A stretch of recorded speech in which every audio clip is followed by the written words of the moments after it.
క్రీస్తు వారి పరిశుద్ధ నామంలో చేరువచ్చినటువంటి మీకు అందరికి కూడా నాకు శుభాకాంక్షలు తెలియజేసుకుంటున్నాను. ప్రియులారా, మరి దేవుని మాటలు వింటూ ఉన్నప్పుడు దేవుని మాట మనకు ఎంత ఉపయోగపడుతుందో కూడా మనము గమనించాలి. దేవుని మాట సామాన్యమైనది కాదు, అది మహాలోకాలను కలుగజేసింది. దేవుని మాటే కదా అని మన మాటగా తీసుకొని చాలా తేలిగ్గా తీసుకోకూడదు. ఎందుచేతనంటే తన మహత్తు గల మాట చేత దేవుడు ఈ సృష్టిని యావత్తును కూడా కలుగు చేశాడు. అంతటి శక్తి కలిగిన మాటని మనం చాలా తేలిగ్గా తీసుకుంటే దానికి మనం మూల్యం చెల్లించుకోవడం తప్పదు. ఎందుకు చెబుతున్నానంటే ఈ రోజుల్లో విశ్వాసులు అని పిలువబడుతున్న అనేక మంది క్రైస్తవులు ఖచ్చితంగా దేవుడు ఏర్పాటు చేసిన విశ్వాసంలో కొనసాగుతున్నారా లేదా అనేది మనం ఆలోచిస్తే బైబిల్ని బట్టి చాలా తక్కువగా, అరుదుగా దేవుడు ఏ విశ్వాసాన్ని అయితే ఈ భూమి మీద వెల్లడిపరిచాడో ఆ విశ్వాసంలో కొనసాగేవారు చాలా తక్కువ మందిగా కనిపిస్తారు. నేను ఎందుకు చెప్తున్నాను ఈ మాట అంటే, అనేక సంఘాలు, అనేక చర్చలకు మనం వెళ్తూ ఉంటాం. ఆ మందిరానికి వెళ్ళే వాళ్ళంతా ఏమంటారు? లోకం, క్రైస్తవులు ఏమంటారు అంటే విశ్వాసులు అంటారు. నువ్వు విశ్వాసులు ఎలా అయ్యావు? అసలు విశ్వాసం అంటే ఏంటి? విశ్వాసంకున్న శక్తి ఏంటి? సామర్థ్యం ఏంటి? విశ్వాసానికి ఉన్న బలం ఏంటి? ఇవన్నీ మనం ఆలోచించినప్పుడు విశ్వాసాన్ని గురించి మనకి తెల్లపరచబడినప్పుడే దేవుడు మనం విశ్వాసం గలవారిగా మారాలని దేవుడు సంకల్పించి మనందరినీ విశ్వాసులుగా చేయటానికి ఆ విశ్వాస కార్యక్రమాలన్నింటినీ కూడా గ్రంథంలో తెలియజేశాడు. ఈరోజు మనం అందరం విశ్వాసులమా? ఒక ప్రశ్న అడుగుతున్నా మిమ్మల్ని. మనం అందరం విశ్వాసులమా? నాకు చెప్పాలి. మనమందరము విశ్వాసులమా? విశ్వాసులమైతే ఎలా విశ్వాసులమయ్యాం? ఒకవేళ దేవుని ఇష్టం మనకు తెలిసిందా, మన ఇష్టాలు దేవునికి తెలిసాయా అని ఒకసారి మనం ప్రశ్నించుకుంటే, దేవుడే మనల్ని ఇష్టపడ్డాడు. దేవుడు ఇష్టపడి ప్రేమించాడు కాబట్టే శరీరాలు కలిగి ఈ భూమి మీదకి మనం వచ్చాం, లేకపోతే రాలేము. అయితే దేవుని మర్చిపోయాం. మరి దేవునికి ఇష్టడై ఉండాలంటే మనలో విశ్వాసం ఉండాలని కోరుకుంటున్నాడు ఆయన. హెబ్రీయులకు రాసిన పత్రిక 11వ అధ్యాయం.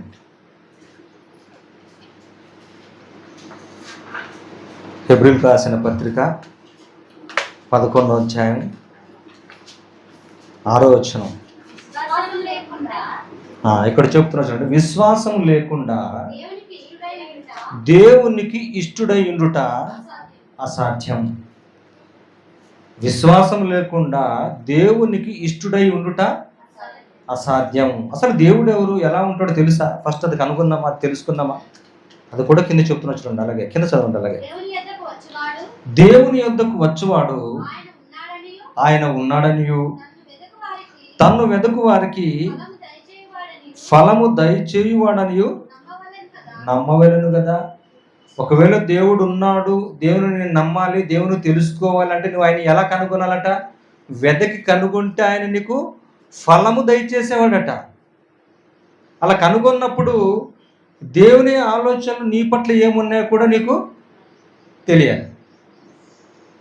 కేవలం మన ఇష్టాలు తెలుసుకొని మన ఇష్టాలకు అనుగుణంగా దేవుని నమ్మి నా ఇష్టాలు తీర్చేవాడు, నా అభిష్టాలను నెరవేర్చేవాడు, నాకున్న కోరికలను సఫలపరిచేవాడు దేవుడని దేవునిని దేవునిగానే ప్రార్థిస్తూ ఆరాధిస్తూ దేవుని ప్రక్కన నెట్టేసి నీ ఇష్టాన్ని నెరవేర్చుకుంటే మనం దేవునికి ఇష్టమైన వారమా? అప్పుడు మనల్ని విశ్వాసులు అంటారా? అన్నారు కదా. ఆయన ఖచ్చితంగా చెప్తున్నాడు, దేవునికి ఇష్టడై ఉండాలంటే నీకేముండాలి? విశ్వాసం ఉండాలి. అసలు విశ్వాసం అంటే ఏంటి? విశ్వాసం అంటే ఏంటమ్మా? నమ్మకం. విశ్వాసం అంటే నమ్మకం. నమ్మకంతో కూడింది ఈ విశ్వాసం. అంటే మనం దేవుని నమ్మాలి అంటే దేవుని నమ్మితేనే మనము విశ్వాసులుగా పరిగణింపబడతాం.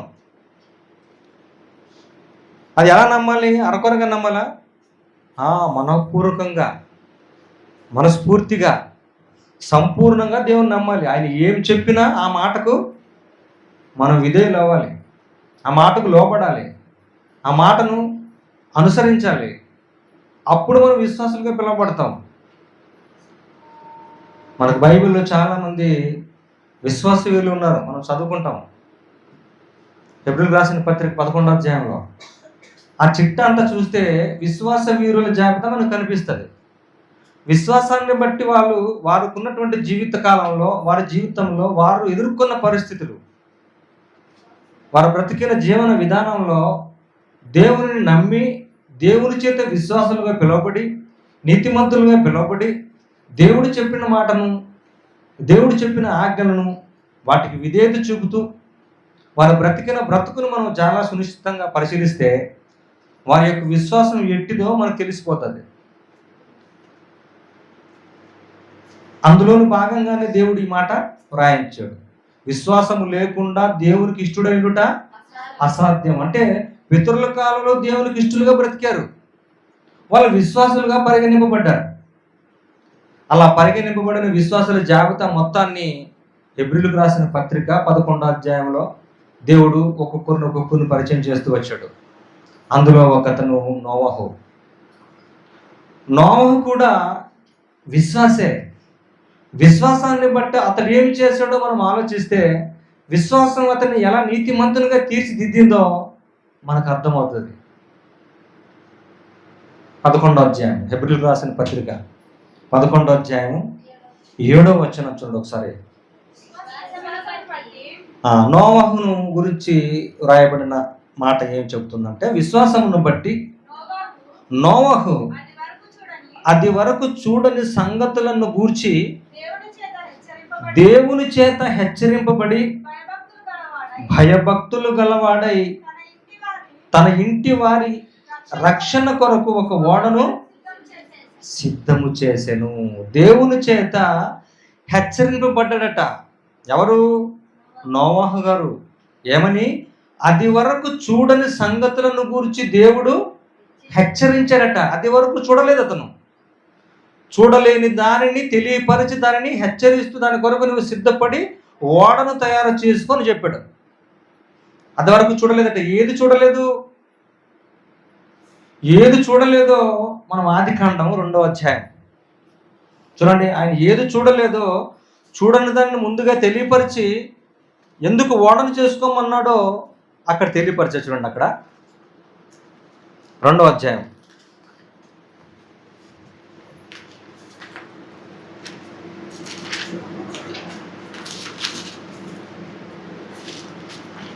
4వ వచనం. ఒక్కరు చదవండి చాలు. దేవుడైన యెహోవా భూమిని ఆకాశమును చేసిన దినమందు భూమి ఆకాశములు సృజింపబడినప్పుడు వాటి వాటి ఉత్పత్తి క్రమము ఇదే. అంటే 6 రోజులు దేవుడు ఎలాంటి కార్యక్రమాలు చేస్తాడు, వేటిని కలుగు చేస్తూ వచ్చాడో ఆ ఉత్పత్తి క్రమం ఇదే అని చెబుతూ అది వరకు పొలమందలి ఏ పొదయు భూమి మీద ఉండలేదు, పొలమందలి ఏ చెట్టును మొలవలేదు. ఎలయనగా దేవుడైన యెహోవా భూమి మీద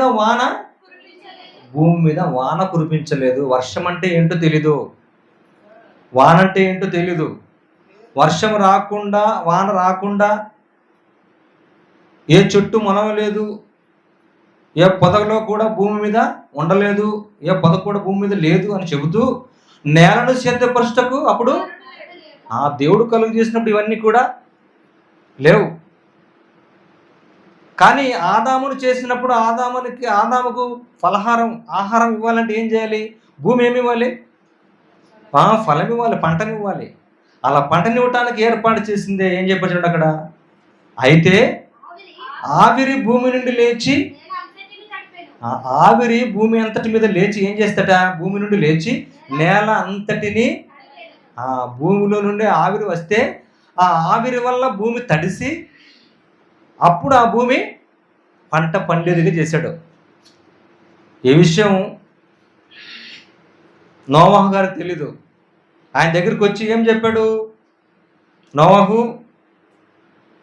నువ్వు ఒక ఓడను తయారు చేయి, ఆ ఓడ ఎలా ఉండాలంటే ఎన్నెన్ని మూరలు ఉండాలంటే దాని కొలతలు కూడా చెప్పి దాన్ని తయారు చేయించాడు. తయారు చేయించి ఏం చెప్పాడంటే, నేను ఈ భూమి మీదకి 40 రాత్రులు 40 పగులు వర్షాన్ని కురిపించేస్తున్నాను. వర్షం అంటే ఏంటో తెలియదు ఆయనకి, అప్పుడు తెలియదు ఆయనకు అసలు వర్షం అంటే ఎలా ఉంటుందో కూడా తెలియదు. కానీ దేవుడేమో హెచ్చరించాడు, ఏమని, నువ్వు ఓడను సిద్ధం చేసుకో. అసలు ఎందుకు ఓడను సిద్ధం చేసుకోవాలి, అసలు ఓడను సిద్ధం చేయమని నోవాహు గారికి చెప్పాల్సిన అవసరం ఏంటి దేవునికంటే, దేవుడు భూమి మీద నరులను చూసినప్పుడు వాళ్ళ హృదయం ఎలా ఉందటంటే చెడిపోయిందంట. భూమి మీద దేవుడు మనుషులు చూడలేదు, వాళ్ళ హృదయాలలో తలంపులలోని ఊహది చెడ్డదాన్ని దాని దేవుడు ఆ అంతరంగాన్ని పైనుండి చూశాడట. 6వ అధ్యాయం ఆదికాండం చూడండి, అక్కడ చెప్తున్నాడు ఆయన. ఆదికాండం 6వ అధ్యాయం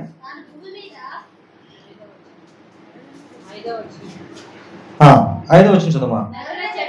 నరుల చెడుతనము భూమి మీద గొప్పదనియు వారి హృదయము యొక్క తలంపులలోని ఊహ అంతయు ఎల్లప్పుడూ కేవలము చెడ్డదనియు ఆ యెహోవా చూచి. ఎక్కడ చూచాడమ్మా, ఎక్కడ చూచాడు, వాళ్ళ హృదయంలో ఉన్నటువంటి తలంపుల్లోని ఊహ అంతా కూడా చెడ్డది అని ఆ చెడ్డదాన్ని చూశాడు. చూసి ఏమంటాడు, తాను భూమి మీద నరులను చేసినందుకు యెహోవా సంతాపము నొంది తన హృదయములో నొచ్చుకెనను. తనలాగా తనంతటి వారు కావాలని మనుషులు దేవుడు సృష్టిస్తే తనకు కాకుండా తన కుమారులుగా తనకు నచ్చినట్టుగా బ్రతకకుండా వారికి నచ్చినట్టుగా వారు బ్రతికి దేవునికి క్షోభను తీసుకొని వచ్చారు.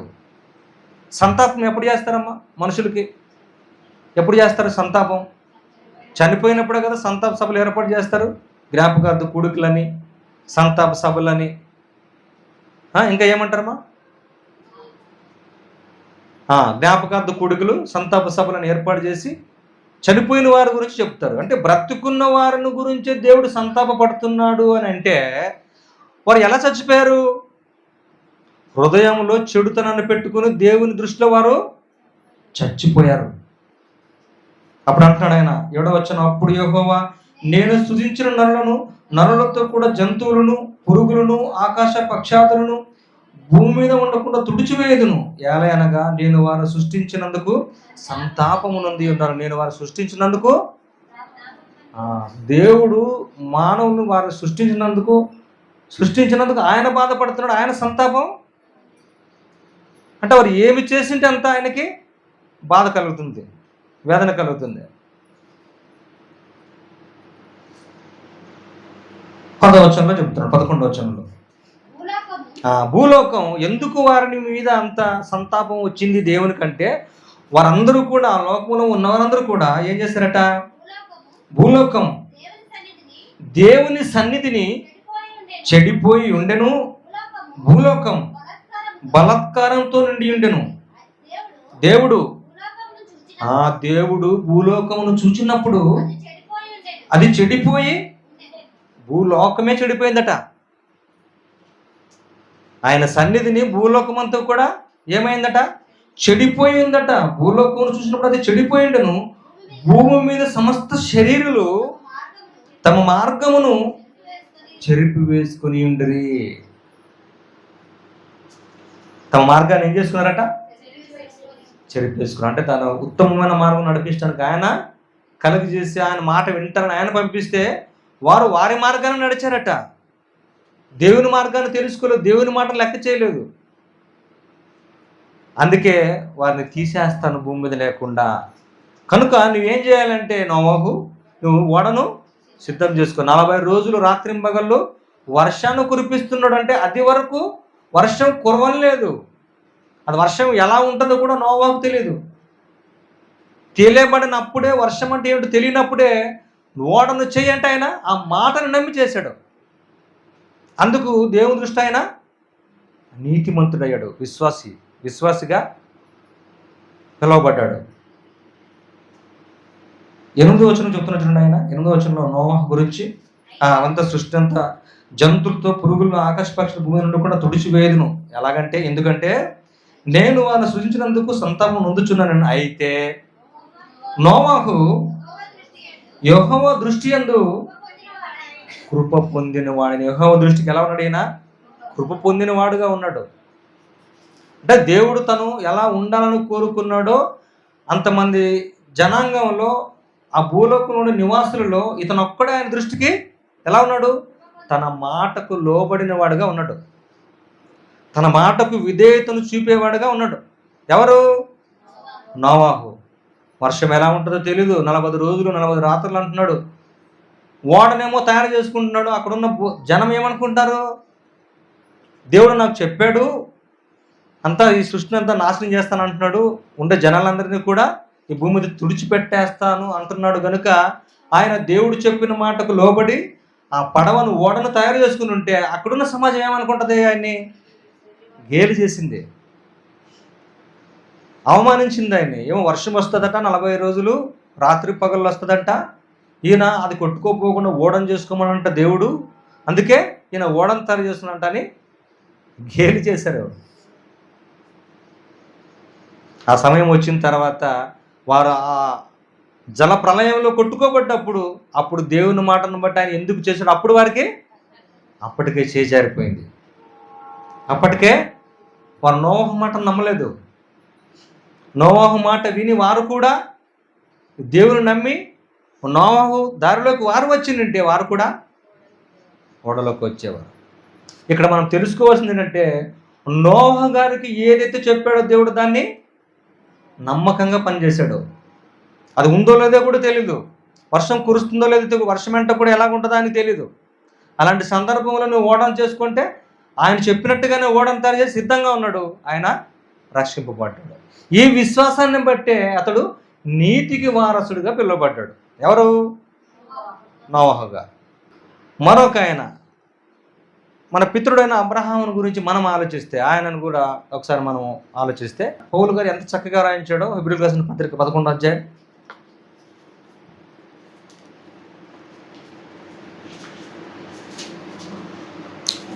8వ వచనం. అబ్రహాము పిలువబడినప్పుడు చెప్తున్నాడు, విశ్వాసమును బట్టి. చూడండి, విశ్వాసమును బట్టి అంటే ఏ మాట చెప్పాడో దేవుడు అది జరుగుతుందో జరగదో, అది నమ్మాలో నమ్మకూడదో అన్న సందేహం లేకుండా చెప్పగానే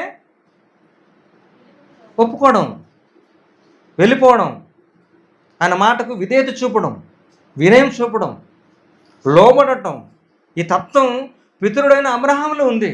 అంటే ఆయన అందుకంటాడు, అబ్రహాం పిలువబడినప్పుడు విశ్వాసమును బట్టి ఆ పిలుపునకు లోబడి తాను స్వాస్థ్యముగా పొందనైన ప్రదేశమునకు బయలువెళ్ళును, మరియు ఎక్కడికి వెళ్ళవలనో అది ఎరుగక, ఎక్కడికి వెళ్ళాలో తెలియదు, అక్కడికి బయలువెళ్ళిపోయాడట. ఇలా దేవుని మాటను నమ్మి విశ్వాసం ఉంచిన వారు చాలామంది ఉన్నారు. తాను స్వాస్థ్యముగా పొందిన ప్రదేశమునకు బయలువెళ్ళును, మరియు ఎక్కడికి వెళ్ళవలనది ఎరుగక బయలువెళ్ళును. విశ్వాసమును బట్టి అతడును అతనితో ఆ వాగ్దానములకు సమాన వారసులైన ఇస్సాకు, యాకోబు అను వారును గుడారములలో నివసించుచు అన్యుల దేశములో ఉన్నట్టుగా వాగ్దత్త దేశములో పరవాసులైరి. అతను మాత్రమే కాదు, అతని కొడుకు ఇస్సాకు, తర్వాత ఇస్సాకు కుమారుడైన యాకోబు అనే వారు కూడా గుడారాలలో నివసించారట. ఏమంటే గుడారాలలో నివసించారంటే వారికి ఏమీ ఇవ్వలేదా దేవుడు?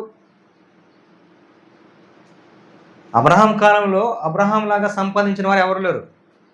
ఆయనకి బంగారం, వెండి, పశువులు, బహుధనం ఉంది ఆయనకి.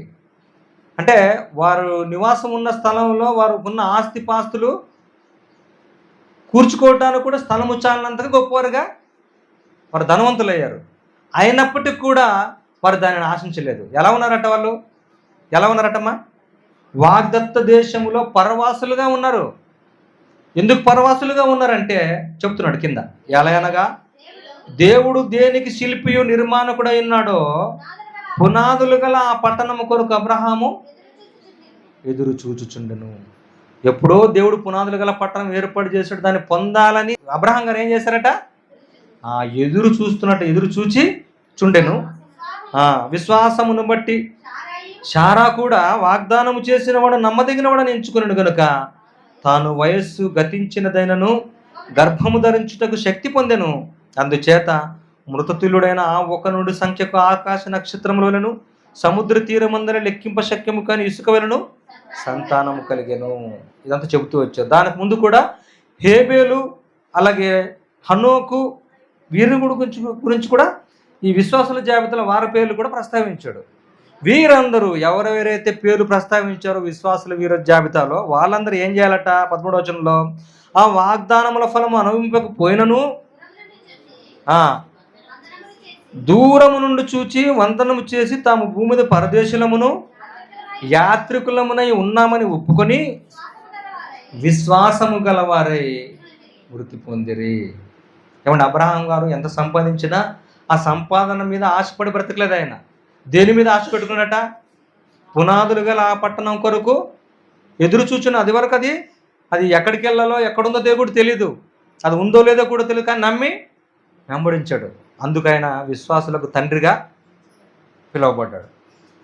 ఏమా పరదేశులమును యాత్రికులను ఉన్నారంట. భూమి మీద ఎలా ఉండాలట, ఎలా ఉన్నారట వాళ్ళు దేవుని వలన ఆశ్రదింపబడి ఆస్తిపాస్తులు ఎన్నో సమకూర్చుకున్నప్పటికీ కూడా ఈ భూమి మీద ఎలా బ్రతికారట వాళ్ళు, పరదేశులమును యాత్రికులమై ఉన్నామని ఒప్పుకొని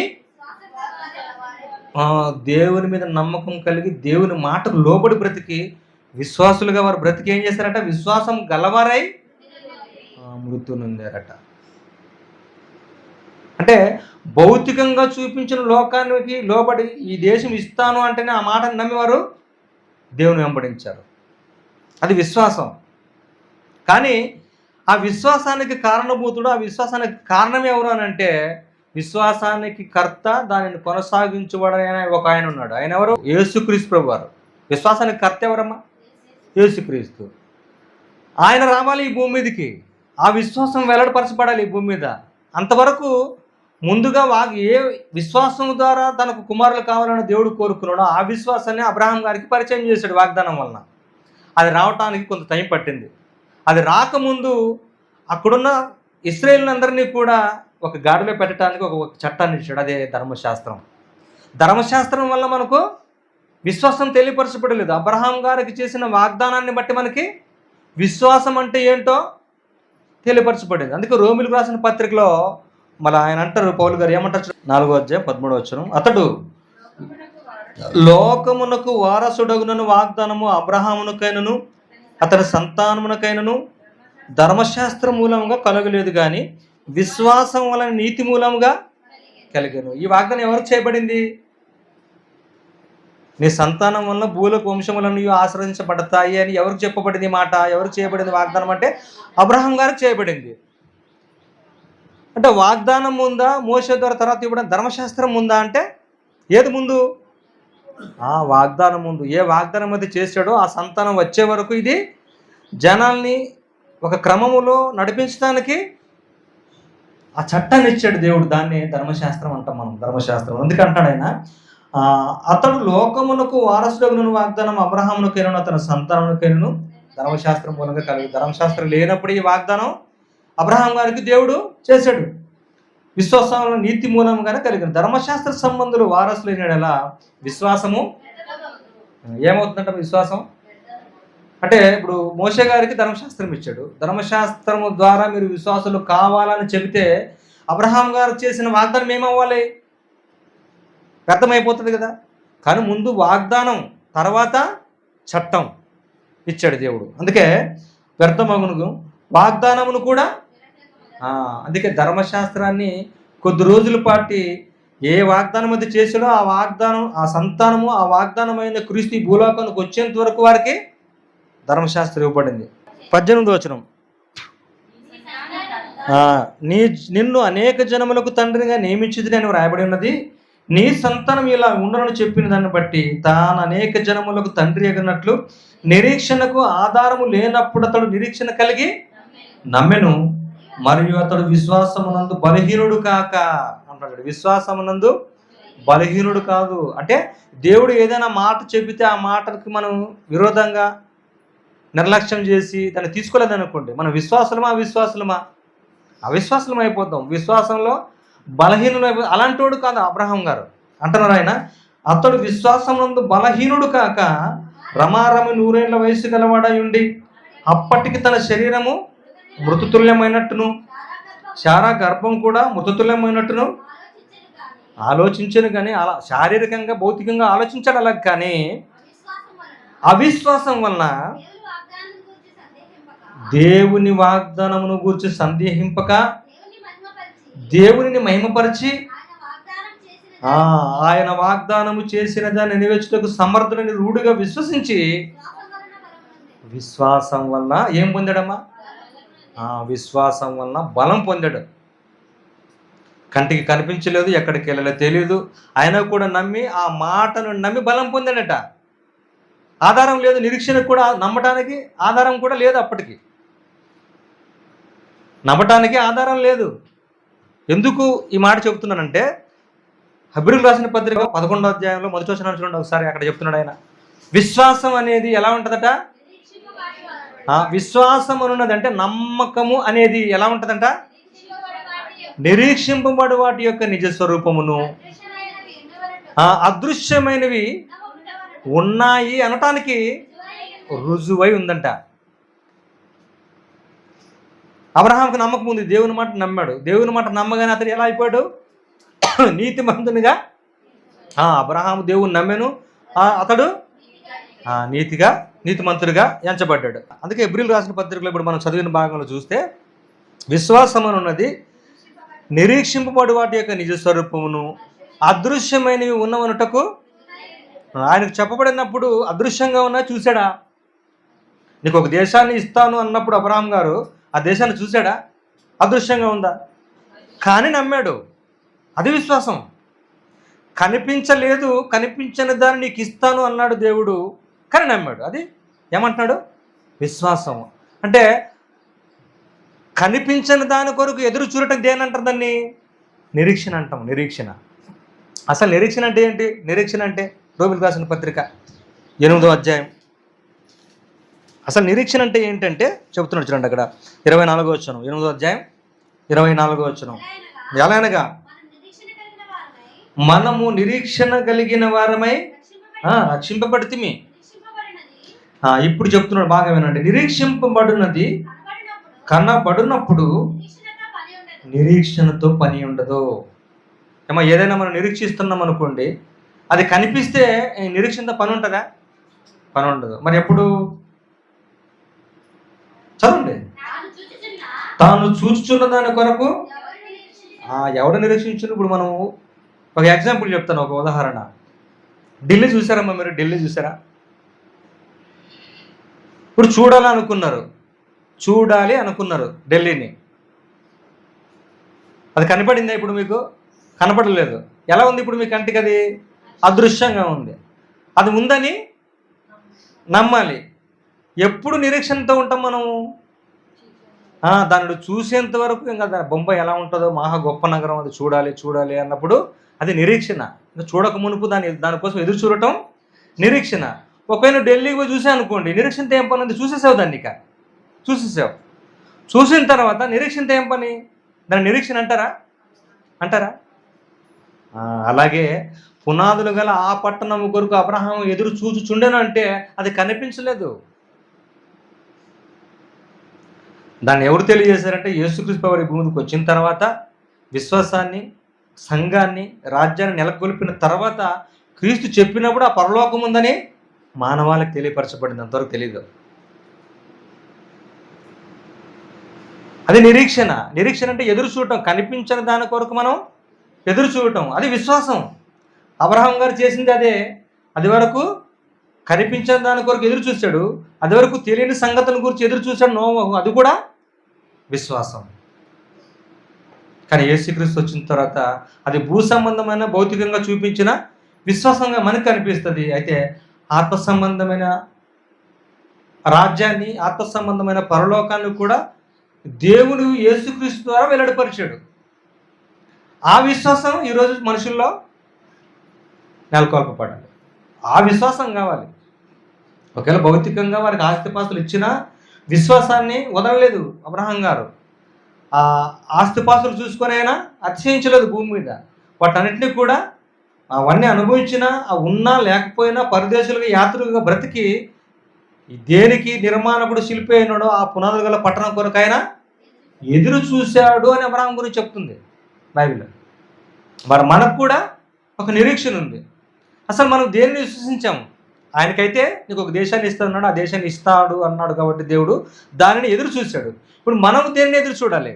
మన నిరీక్షణ ఏంటి? వారికిలాగే మనకు ఇప్పుడు ఒక దేశాన్ని ఇస్తారంటాడా భూమి మీద భౌతికంగా? ఇప్పుడు వేరు, ఇప్పుడు భౌతికంగా కాదు, నీకు ఒకేసారి ఏమి ఇస్తానన్నాడు ఆయన? పరలోకం ఇస్తాడు. పరలోకం రావాలంటే ఈ భూమి మీద నువ్వు ఏమి ఉండాలి? దేవునికి ఇష్టడై ఉండాలి. ఇష్టడుగా ఉండాలంటే నీకు ఏమి రావాలి? విశ్వాసగా ఉండాలి. మరి విశ్వాసం ఎలా వస్తుంది? నీకు విశ్వాసం ఎలా వస్తుంది? రోమిలకు రాసిన పత్రిక 10వ అధ్యాయం 17వ వచనం. ఇప్పుడు చూడండి ఆయన అక్కడ ఏమంటున్నాడా? 10వ అధ్యాయం 17వ వచనం. కాగా వినుట వలన విశ్వాసం కలుగును, వినుట క్రీస్తును గురించిన మాట వలన ఏమంటున్నట్ట? వినుట వలన విశ్వాసం కలుగును. మీరు ఏం వింటున్నారు? మీరు వింటే మీకు విశ్వాసం వస్తుంది.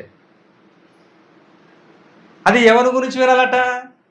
క్రీస్తును గురించిన మాట వినాలట. అప్పుడు నువ్వు విశ్వాసం అంటున్నట్టు. అబ్రహాం చేయబడిన దేశం, అబ్రహాం చేయబడిన ప్రాంతం ఎక్కడిది? భౌతికంగా భూగోళం మీద, భూమి మీద కనిపించేది. కానీ క్రీస్తు ఏమంటున్నాడు? మీరు వినటం వల్ల విశ్వాసం కలుగును, క్రీస్తును కూర్చున్న మాట వలన అది విశ్వాసం కలుగుతుంది అంటున్నాడు. విశ్వాసం ఎలా కలుగుతుంది? విశ్వాసం ఎలా కలుగుతుంది? ఇప్పుడు అపోస్తులు ఉన్నారు, వాళ్ళందరూ కూడా యేసు వెంబడి తిరిగిన వ్యక్తులు. యేసు మాట నమ్మారా? మరి విశ్వాసులా? మరి వారందరూ కూడా ఈ భూమి మీద ఎలా బ్రతికారు? తమకి అన్నీ ఉన్నా ఏమీ లేనట్టుగా, భార్యలున్న భార్యలు లేనట్టుగా బ్రతికారు, ఆస్తిపాస్తున్న ఆస్తులు లేనట్టుగా బ్రతికారు, దిగంబరులుగా బ్రతికామని చెప్పారు. బ్రతికారా? అలా విశ్వసించిన క్రీస్తుని గురించి పౌలు గారు ఏమన్నా చూడండి. కొరింథీయులకు రాసిన 2వ పత్రిక 4వ అధ్యాయం ముగిస్తానిక 14వ వచనం. పౌలు గారు మాట్లాడుతున్నారు. విశ్వసించితిని గనుక మాట్లాడితే, విశ్వసించాను కనుక నేను మాట్లాడుతున్నాను. ఆయన ఎలా విశ్వసించాడో చెప్తున్నాడండి. చూడండి.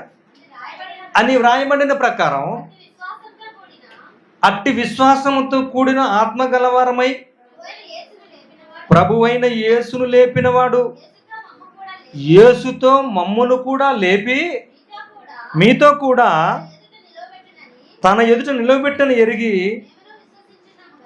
మేమును విశ్వసించుతున్నాము కనుక మాట్లాడుతున్నాము. ఇప్పుడు యేసు మాట విన్నాడా? వినటం వల్ల విశ్వాసం కలిగింది. ఏ మాట, ఎవరి మాట విన్నాడు పౌలు గారు అంటే?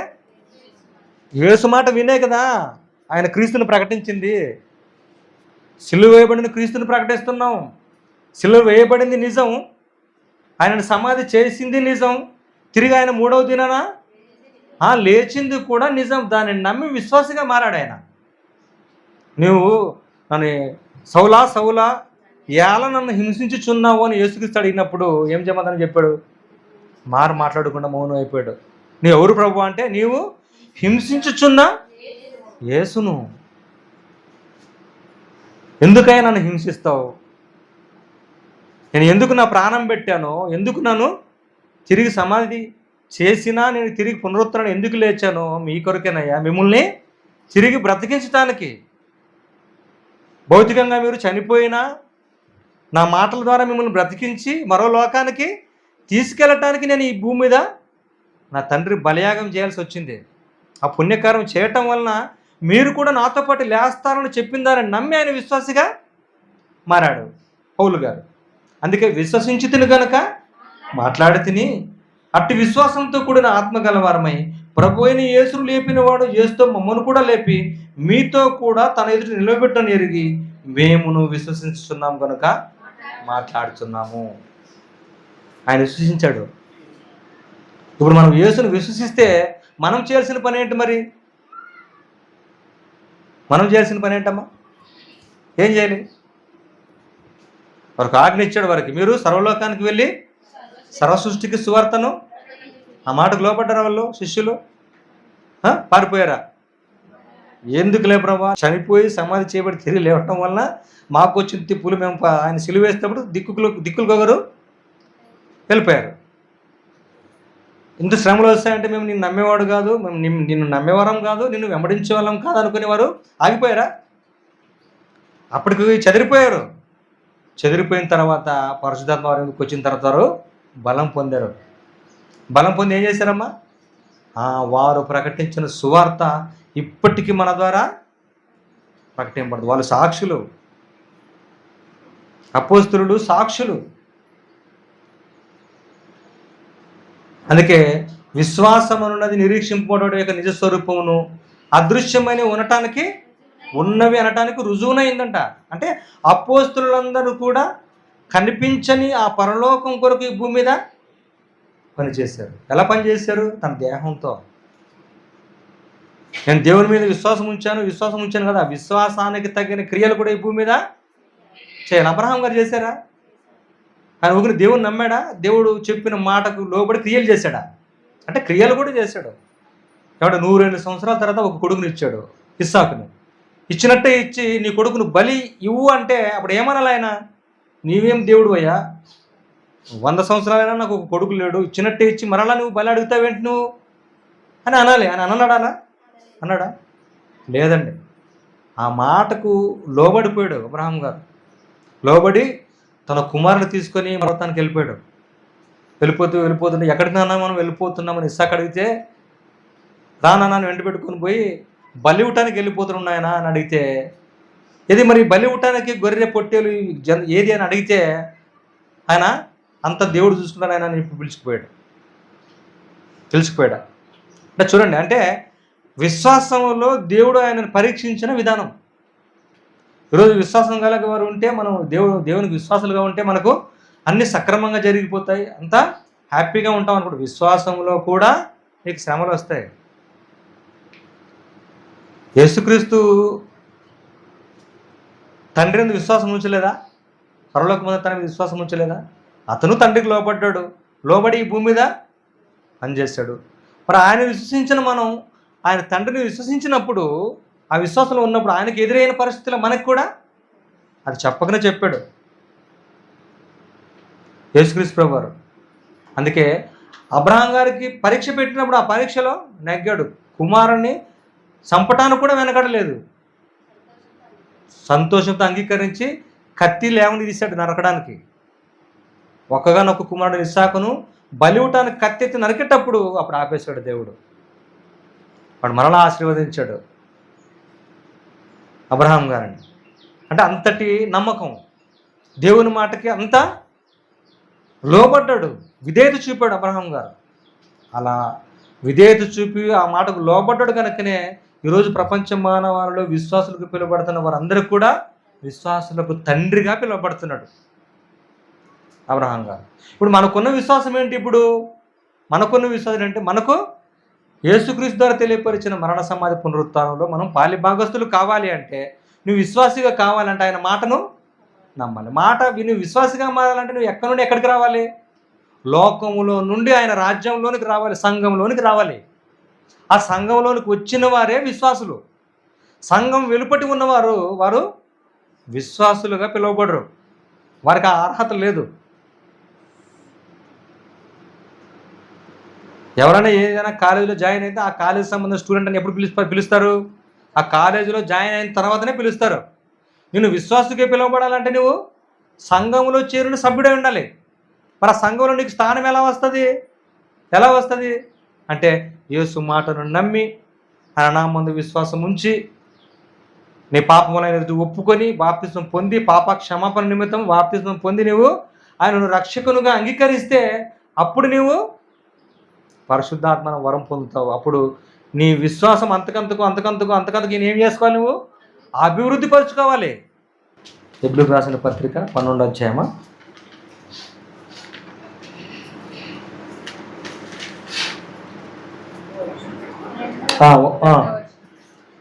1వ వచనం చదువుతానండి. ఇంత గొప్ప సాక్షి సమూహము మేఘములే మనల్ని ఆవరించి ఉన్నందున మనము కూడా ప్రతి భారమును సులువుగా చిక్కులు పెట్టి పాపమును విడిచిపెట్టి విశ్వాసమునకు కర్తయు దానిని కొనసాగించువాడని యేసు వైపు చూచుచు మన ఎదుట ఉంచబడిన పందెములో ఓపికతో పరిగెత్తుదము. ఆయన తన ఎదుట ఉంచబడిన ఆనందం కొరకైన అవమానములను నిర్లక్ష్యపెట్టి సిలువను సహించి దేవుని సింహాసనం యొక్క కుడిపార్శ్వమున ఆసీనుడై ఉన్నాడు. ఇవన్నీ చవి చూశాడు ఆయన. ఇంత గొప్ప సాక్షి సమూహం మనకుంది. ఏ సమూహం అది? విశ్వాస వీరుల జాబితా. అదే సమూహం. వాళ్ళంతా ఆ విశ్వాసాన్ని ఎలా పొందారు? ఆ విశ్వాసానికి బిరుదాంకితులుగా ఎలా పిలువబడ్డారంటే వాళ్ళు ఎలా చేశారట?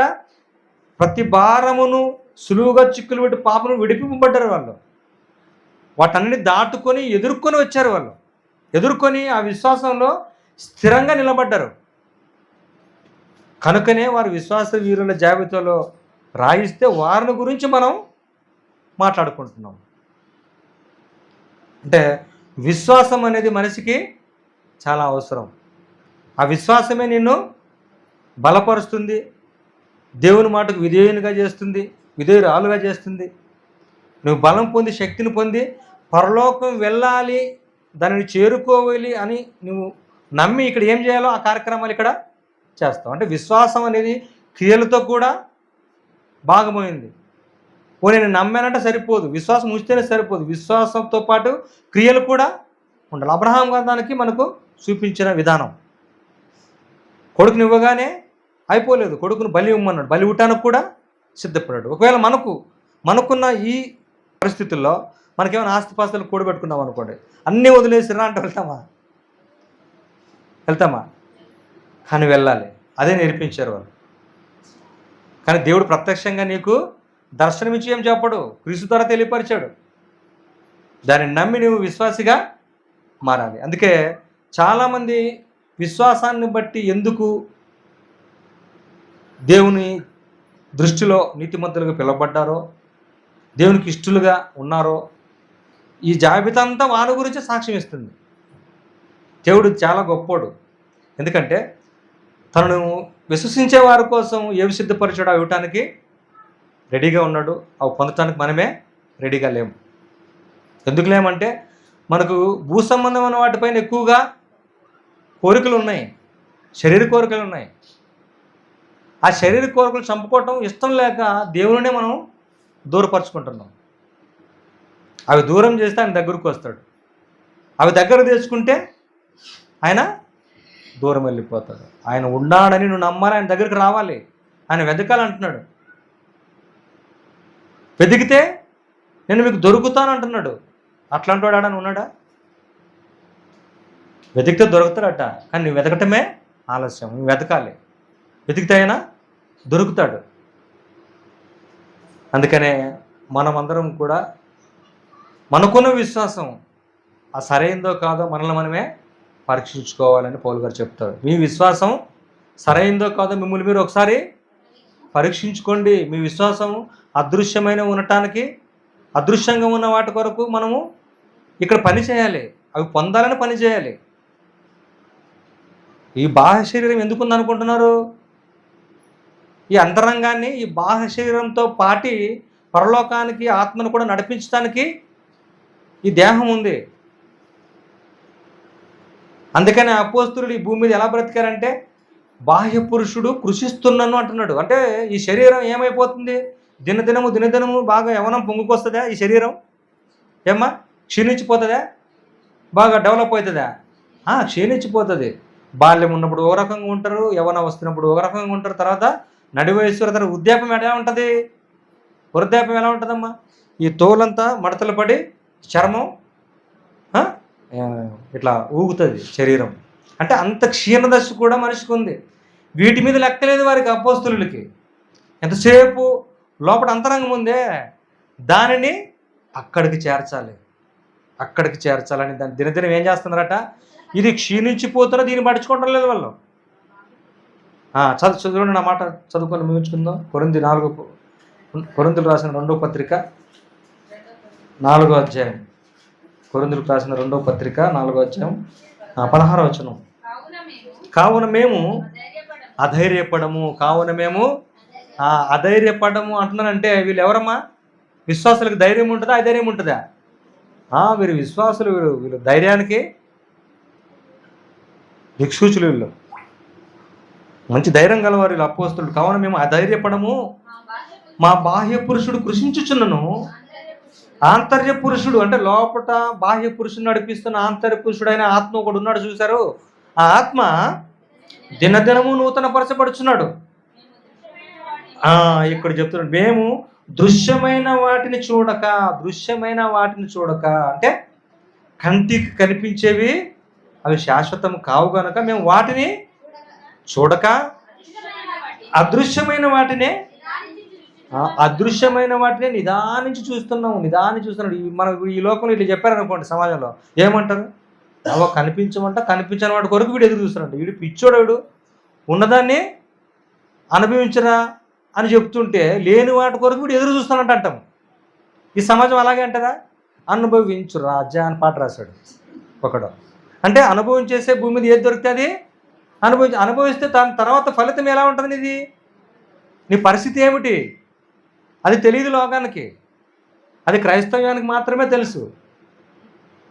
ఏమా, ఈ లోకానికి తెలియదు. అది ఎంతసేపు బాహ్య పురుషుణ్ణి బాగా చూసుకోవటమే, సుఖపెట్టడమే, దీనికి కావాల్సినవన్నీ అందించడమే. దీనిని నడిపిస్తున్న ఆత్మను పట్టించుకోవటం లేదు. అది యుగయుగాలు ఆత్మలో నరకంలో కాల్చబడి బాధపడేది. అది దీనికి ఏం పట్టాలి? తింటుంది, తాగుతుంది, అన్నీ అనుభవిస్తుంది, ఇది భూమిలోకి వెళ్ళిపోతుంది. తర్వాత బాధపడేది ఎవరు? నీకు ఇచ్చిన 60-70-80 సంవత్సరాల కాలాన్ని నీలో ఉండి నడిపించింది ఆత్మ. దాన్ని ఏనాడు పట్టించుకోలేదు. అది వెళ్ళిపోతే ఎక్కడికి వెళ్ళిపోతుంది?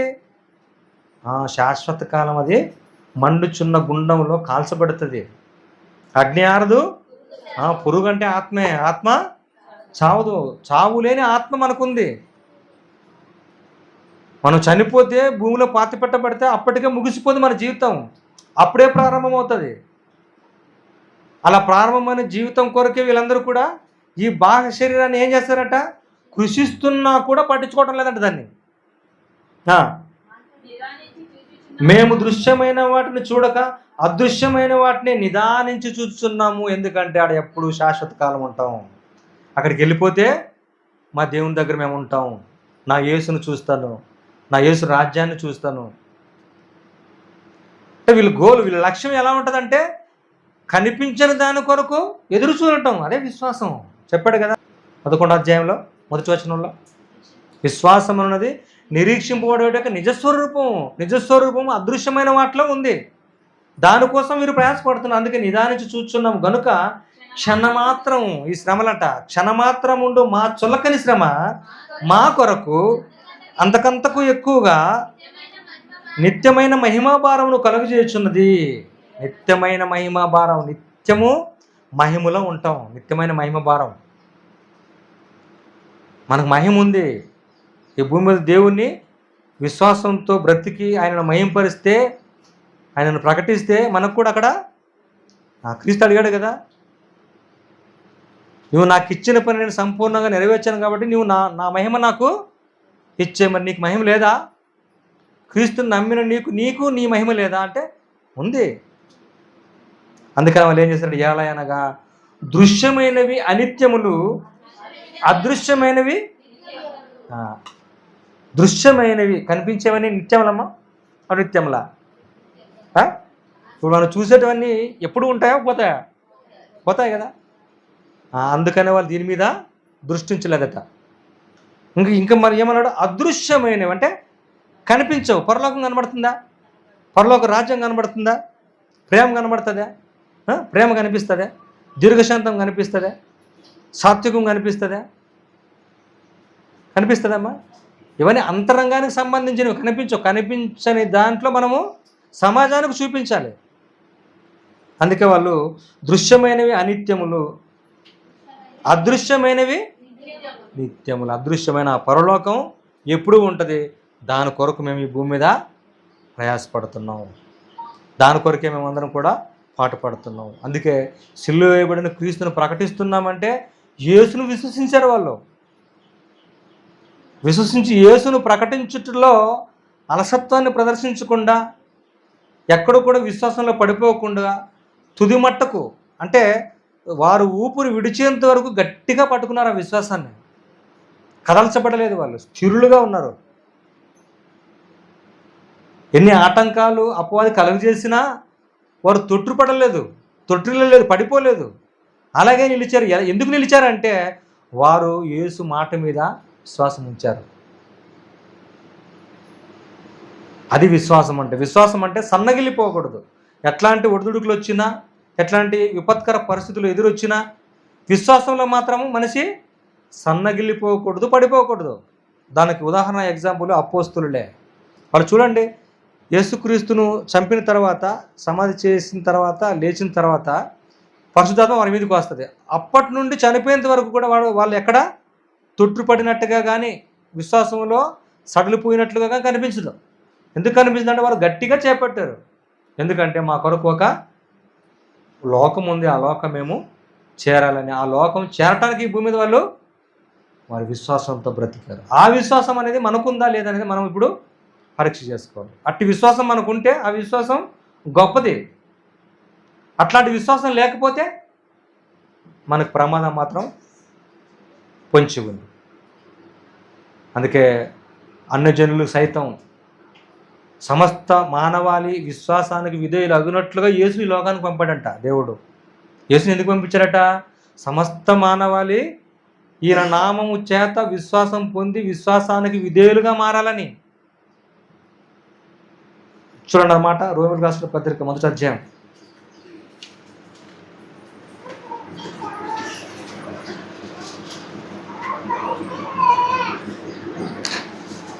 7వ వచనంలో కింద నుంచి 3వ లైన్ చదువుతున్నాం. ఈయన నామము నిమిత్తము సమస్త జనులు విశ్వాసమునకు విధేయులగినట్లు ఈయన ద్వారా సమస్త జనులు ఎవరికి విధేయుల వాళ్ళమ్మా? విశ్వాసమునకు విధేయులు. విశ్వాసం ఎలా వస్తుందని చేస్తున్నాం ఇప్పుడు? వినుట క్రీస్తు వలన, వినుట వలన విశ్వాసం కలుగును. వినుట క్రీస్తును కూర్చున్న మాట వలన, క్రీస్తు మాట వింటే నీకు విశ్వాసం కలగాలి. ఏంటా విశ్వాసం? ఏంటా విశ్వాసం అమ్మా? పౌలు గారు చెప్పారు, విశ్వసించుతుంది కనుక. ఎలా విశ్వసించాడు ఆయనంటే, ఆయన చనిపోయి సమాధి చేయబడి తిరిగి లేచాడు. మేము కూడా ఆయన అలాగే బ్రతికితే, భూమి మీద ఆయన అనుసరించి బ్రతికితే మేము కూడా ఆయనతో పాటు లేస్తాము అన్న నిరీక్షణ కలిగి బ్రతకటమే విశ్వాసం. అందుకే ఆ సువార్తను వారు ప్రకటించారు. విశ్వసించితం కనుక మేము మాట్లాడుచున్నాము, ఆ సువార్తను ప్రకటిస్తున్నాము, మేము సిలువ వేయబడిన క్రీస్తును ప్రకటిస్తున్నామంటే వాళ్ళందరూ కూడా ఏ విశ్వాసాన్ని బట్టి వాళ్ళు అలా ప్రకటించారంటే క్రీస్తును ఆధారం చేసుకుని వారు విశ్వాసం ప్రకటించారు. అంటాడు కదా ఆయన, మీ విశ్వాసం లోకాన్ని ఆధారం చేసుకొని ఉండకూడదు, దేవుని శక్తిని ఆధారం చేసుకొని ఉండాలంటున్నాడు మీ విశ్వాసం. ఎవరా దేవుని శక్తి అని చెప్పాడు? యేసుక్రీస్తే కదా దేవుని శక్తి అంటే. అంటే క్రీస్తును ఆధారం చేసుకొని ప్రకటించిన సువార్త, ఆ విశ్వాసం వాళ్ళు అలాగే కొనసాగించి ఆ లోకాన్ని పొందారు. అలాగే ఇక్కడ అంటున్నాడు ఆయన, ఆయన నామము నిమిత్తము సమస్త జనులు విశ్వాసమునకు విధేయులగినట్లు ఈయన ద్వారా మేము కృపను అపోస్తులత్వమును పొందితిమి. మీరును వారిలో ఉన్నవారే యేసుక్రీస్తు వారుగా ఉండుటకు పిలువబడు. యేసుక్రీస్తు వారుగా అంటే యేసుక్రీస్తు శిష్యులుగా, యేసుక్రీస్తుని ధరించిన క్రైస్తవులుగా బ్రతకటానికి, జీవించడానికి మీరు పిలువబడి ఉన్నారు. ఎవరు వాళ్ళు? విశ్వాసులు. యేసునామందు విశ్వాసం ఉంచిన వారందరూ కూడా ఇలాగే ఉంటారు. అందుకే యేసుక్రీస్తు ప్రభువు వారి భూమి మీదకి వచ్చినప్పుడు, నా యందు విశ్వాసం ఉంచిన వాడు చనిపోయినను బ్రతుకుందా? నేను సజీవుడే లేచాను కాబట్టి మీరు కూడా నన్ను నమ్మితే మీరు సజీవులే.